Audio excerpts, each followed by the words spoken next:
Assalamualaikum warahmatullahi wabarakatuh. Alhamdulillah. Kemat pagi para sedulur-sedulur yang saya cintai, para sedulur. Jadi beberapa hari yang lalu resmi sudah 3 orang pemain keturunan kita proses naturalisasinya ketika kemudian diambil sumpahnya ya di KBRI Indonesia di Roma, Italia, teman-teman. Mereka adalah Emil Audiro Mulyadi, posisi penjaga gawang, dan kemudian ada Dian James, dia wingback dan fullback kiri, dan kemudian ada Jules Pelupesi ya teman-teman, yang posisinya adalah defensive midfielder. Ini suatu hadiah khusus ya buat supporter sepak bola Indonesia, utamanya hadiah yang sangat spesial karena memang kita betul-betul membutuhkan pemain-pemain ini ya teman-teman ketika akan bertandang di laga krusial nanti di Sydney, Australia. Seperti yang kita tahu, memang sebelumnya juga sudah ada proses naturalisasi dari pemain keturunan oleh Ten Hag Romeni yang saat ini menjadi striker di Oxford United di Liga Championship Inggris. Di situ juga ada pemain kesayangan dari pada publik Indonesia adalah Marcelino Ferdinand ya teman-teman. Ini jadi bisa main berdua ya, dan mereka sepertinya sudah mulai mendapatkan tempat di tim inti daripada Oxford United, dan ini kabar yang sangat mengembirakan karena memang laga ketika jumpa Australia nanti di tanggal 20 nanti di Sydney kita tandang itu betul-betul laga yang sangat krusial, karena kalau Indonesia bisa menang nanti atau mungkin draw, bisa menang nggak menutup kemungkinan timnas kita bisa lolos langsung ngawani Jepang untuk lolos ke Piala Dunia 2026 nanti yang akan berlangsung di 3 negara, di Meksiko, Amerika, dan Kanada. Dan ini memang harapan besar ya dari seluruh fan ataupun pabrik sepak bola di Indonesia. Dan kenapa laga ini juga betul-betul kita harus fokus, karena memang ada beberapa pemain pilar daripada timnas kita kan yang kita ketahui nggak bisa main besok ya. Ratna Roratmangun yang biasanya jadi lone striker, kadang-kadang dia ya pindah-pindah ya. Kalau saya lihat kadang-kadang di sayap kiri, kadang-kadang juga bantu jadi striker ya, jadi kuat. Ratna Roratmangun kena akumulasi kartu kuning yang memang kemudian besok berakibat dia nggak bisa main ketika jumpa Australia.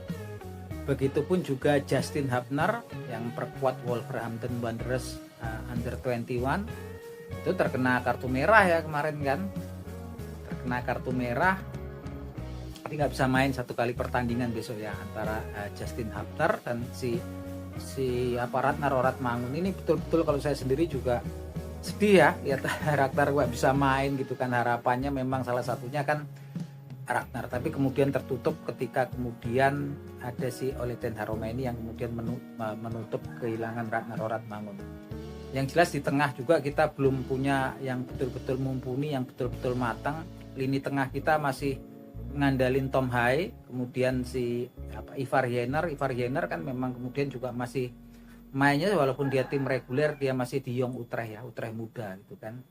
Yang jelas kedatangannya si Jules Pelupesi ini betul-betul akan memperkuat lini tengah yang memang kedalamannya masih kurang ya teman-teman. Karena memang kemarin kalau saya sih harapannya si Jairo Joaquin Ritwol, tapi memang sepertinya Bapak Erick Thohir juga mengatakan bahwasanya prosesnya untuk naturalisasi Jairo Ritwol ini susah ya teman-teman.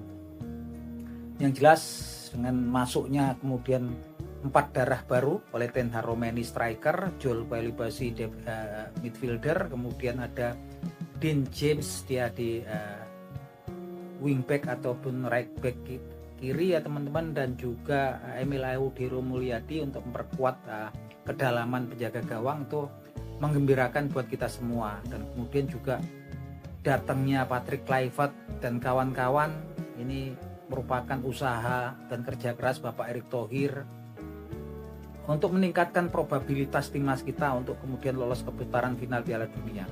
Karena walaupun kalau saya lihat Australia ini banyak pemainnya yang terkena badai cedera ya, seperti kemudian Harry Souttar gitu, Alexandro Sirkati, tapi memang ya namanya Australia, dia memang langganannya Piala Dunia ya.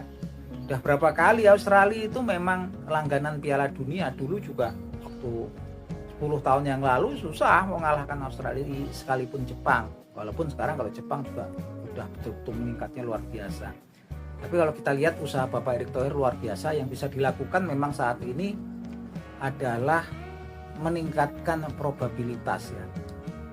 Semua dilakukan itu memang kemudian pastinya sudah dihitung semua ya oleh Bapak Erick Thohir tentunya. Wawasannya luar. Kalau untuk jaminan menang sama Australia nggak bisa ya, susah. Dari babak pertama juga pertemuan kita pertama dengan Australia kan kita bisa lihat kualitas permainan Australia yang luar biasa, yang kemudian mengurung Indonesia terus ya sepanjang pertandingan gitu kan. Tapi moga-moga dengan staf pelatihan yang baru, ada Patrick Kluivert, ada Danny Lanzat, Gerard Vandenberg, kemudian ada juga di situ Alex Pastoor. Ini merupakan effort usaha yang luar biasa yang patut kita apresiasi gitu kan. Yang mana kayak rasanya kalau bukan Bapak Erick Thohir ketua PSSI-nya juga kayaknya susah ya teman-teman. Yang jelas memang kemudian ini luar biasa sekali usahanya yang dilakukan ini adalah ya untuk meningkatkan probabilitas timnas kita untuk lolos ke putaran final Piala Dunia. Harapannya seperti itu. Kalau kemudian paling enggak kita bisa menahan imbang lah Australia. Realistisnya sebenarnya cuma imbang ya lawan Australia gitu kan. Yang jelas memang lini tengah kita semakin kuat ya dengan adanya si Jules Pelupessy ini ya. Dia pemain berpengalaman yang dibutuhkan untuk melawan tim-tim sekelas Australia, Bahrain dan juga Cina lah. Nggak cuma pemain mengandalkan pemain muda ya. Ini memang pemain-pemain yang memang udah usia 29 30 itu yang syarat pengalaman udah malang melintang di berbagai klub itu betul-betul dibutuhkan ya. Dan ini memang betul-betul didatangkan oleh Bapak Erick Thohir. Kemarin ada Tom Hai, sekarang juga ada Jules Pelupessy. Selebihnya juga ada pemain-pemain lokal seperti Ricky Kambuaya gitu kan. Dan juga Ivar Jenner, dan kadang-kadang kan kemarin Nathan Joaon ya, yang pasang Nathan Joaon kan memang kemudian di Swansea City juga jarang ya mendapatkan menit bermain. Sepanjang karirnya baru 169 menit ya gitu kan. Ini kan repot gitu kan. Kalau Ivar Jenner juga bagus, cuman kan Ivar Jenner juga memang masih dia berkutatnya di pemain Jong Utrecht, pemain Utrecht muda gitu kan. Artinya memang masih butuh ya pemain-pemain senior gitu kan untuk kemudian lolos putaran final Piala Dunia. Kalau memang timnas kita bisa lolos, saya yakin perkembangan sepak bola di negeri kita pasti akan pesat, teman-teman. Apalagi Bapak Erick Thohir juga mendatangkan pemain-pemain kelas dunia ya, yang walaupun kemudian dia cuma menjadi pelatih, tapi paling tidak kan auranya terus pengalaman dia bisa berbagi pengalaman dengan pemain-pemain muda di Indonesia itu luar biasa. Nah itu aja teman-teman obrolan kita di pagi hari ini. Tetap dukung PSSI, nggak perlu kemudian kita tanggapi yang kemudian banyak nyinyir tentang kemudian ke timnas kita. Yang kita butuhkanlah kemenangan, dan supporter hanya bisa memberikan sokongan, dukungan gitu kan, apapun itu. Kalau kemarin banyak yang bilang, wah ngapain kalau mau datengin pemain naturalisasi jangan yang bermata biru, yang bule segala macam, nggak enak dilihat. Nah ini kan apa ya, sepertinya rasis ya. Kita ini kan semua memang hidup Bhinneka Tunggal Ika, dan mereka juga anak keturunan orang Indonesia gitu kan, apapun itu. Nah itu aja teman-teman, salam seduluran, salam sepak bola dari kanal YouTube Bapak Dikun.